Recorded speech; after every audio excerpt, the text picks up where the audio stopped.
All right, let's dive right into this explainer.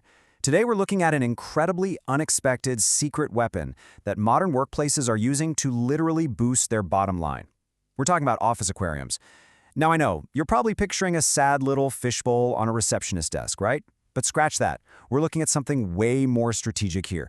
We're breaking down source material from industry experts, showing exactly why companies are dropping serious money on professional aquarium installations. And spoiler alert, it's not just to make the place look pretty. It's actually a measurable business performance driver. I know. It sounds totally bizarre. Can an aquarium actually improve your bottom line and lower your hiring costs? Like, you just put a tank of water and some fish in a room and boom, suddenly your business metrics shoot up? It sounds like corporate magic. But the data we're looking at today shows how offices, which are currently fighting tooth and nail for top talent, are leveraging this exact tool to slash employee burnout. As we unpack this, you're going to see exactly how the psychology of a physical space directly impacts the hard financials of a business. So let's get into it. Here's the roadmap for today.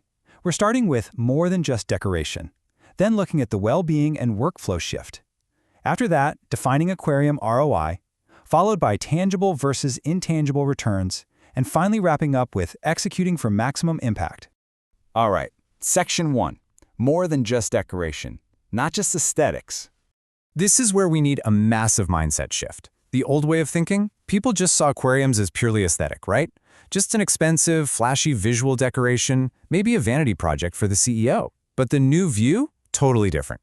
It treats the aquarium as a legitimate employee experience metric and a real business performance indicator. The smartest organizations are evaluating these installations to see how they actively shape corporate culture and signal very specific values to literally anyone who walks through their doors. And placement is everything. When you strategically drop these into high-traffic, client-facing spots, we're talking lobbies, reception areas, break rooms, wellness corners. They actively signal care. For places like financial services, medical clinics, or busy B2B sales offices, a well-designed aquarium is actually a super practical brand differentiator. It visually communicates a high level of professionalism and, honestly, a real investment in the people spending their days in that space. Moving on to Section 2, the well-being and workflow shift, the atmospheric shift. Now, this concept right here is absolutely crucial to the whole idea. The low stimulation focal point. Think about it. In environments that are just plagued by high noise levels, constant pings, and chronic burnout, introducing a calming visual anchor completely rewires the atmospheric psychology of the room. The steady, predictable movement of the fish in the water gives our overworked brains a place to just anchor. Workplace designers are intentionally using this as part of a much broader stress reduction strategy to create a tangibly calmer vibe for staff and visitors alike. So the takeaway here is you aren't just making a room look nice, you're actively engineering a practical workflow improvement. Picture a really high-stress waiting area full of visual clutter, maybe a packed medical clinic or a chaotic corporate lobby. Now swap that clutter with a dedicated aquatic display. Our source material points out that having this specific focal point actually alters how we perceive time. It literally makes wait times feel shorter for clients while simultaneously cutting down on all that visual noise. Okay, let's talk numbers. Section 3, defining aquarium ROI. Calculating the value. This perfectly illustrates the balance sheet of an office aquarium. On one side, sure, you have the upfront and ongoing costs, the equipment, the installation, filtration, energy use, insurance, and the regular scheduled maintenance. But check out the other side, the value inputs. These are your actual returns. We're talking avoided hiring and onboarding costs, improved employee satisfaction scores, much lower turnover rates, reduced sick days, and higher client conversion or net promoter scores.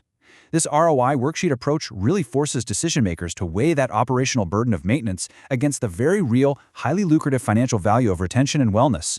And I really want you to focus on this number right here, 1. It literally only takes a retention improvement of one single employee, just the tiniest margin of reduced turnover to completely offset the avoided cost of hiring and totally outweigh the Watrikian's annual operating expense. Seriously, when you factor in the massive costs of recruitment, training, and lost productivity, saving just one person from burning out and quitting makes the entire installation pay for itself. Incredible, right? That brings us to Section 4, tangible versus intangible returns. Measuring those returns. To really grasp the investment, we have to separate the returns into two buckets. Tangible ROI is your concrete stuff, the exact costs you avoid by outsourcing the upkeep so your highly paid staff aren't wasting their time scrubbing algae, plus direct revenue bumps linked to a better client experience. Intangible ROI, though, involves modeled outcomes over time. Things like increased daily engagement, reduced absenteeism, and long-term retention. And look, while these intangible factors are a little trickier to track immediately on a spreadsheet, they absolutely form the bedrock of the most successful corporate well-being strategies out there. So, how do we actually measure this stuff? Well, the smartest organizations follow this specific timeline. First up, the baseline measurement. Before you even look at buying a tank, you assess your current turnover, sick days, and NPS. Second, the installation phase, setting up the tank in a clearly defined spot with very specific, targeted objectives in mind. And finally, the post-installation window. This is where you run customer feedback surveys and track employee satisfaction. By setting up this clean before and after window, you get a data-driven narrative showing how a stressed-out office transformed into a highly rated, focused environment. All right, final stretch. Section 5, executing for maximum impact. Operational execution. Because let's be real, none of this ROI actually happens if the daily execution is a mess. To completely eliminate the risk and reduce the headache for internal staff, companies basically always go with turnkey service solutions. The playbook is super straightforward. Step 1, getting a professional initial design, sizing the tank properly, and picking species that actually get along with each other. Step 2, the physical installation of the tank, the complex filtration systems, and lighting. And Step 3, scheduled outsourced maintenance. They handle the feeding, the cleaning, the water testing. Trust me, you do not want your HR manager Googling how to fix water pH levels on a Tuesday. And nailing that execution involves a few non-negotiables. You have to optimize viewing comfort with the right lighting. You absolutely need noise control management. Nobody wants a filtration system humming super loudly while they're trying to work. You also need precise tank placement, completely safe maintenance access, and the right professional staffing for the upkeep.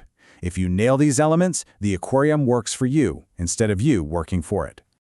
I want to leave you with this final thought, straight from the source material. It says, the strongest business cases come from pairing the installation with measurable goals, clear maintenance planning, and a realistic accounting of both costs and expected value. Hit the nail on the head, right?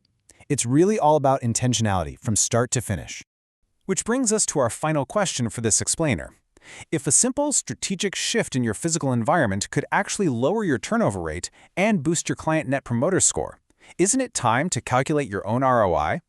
Take these frameworks straight back to your facility planning teams. Seriously ask yourselves, are your office walls just holding up the ceiling, or could they be actively working to retain your absolute best talent? Thanks for tuning in, and until next time, keep learning.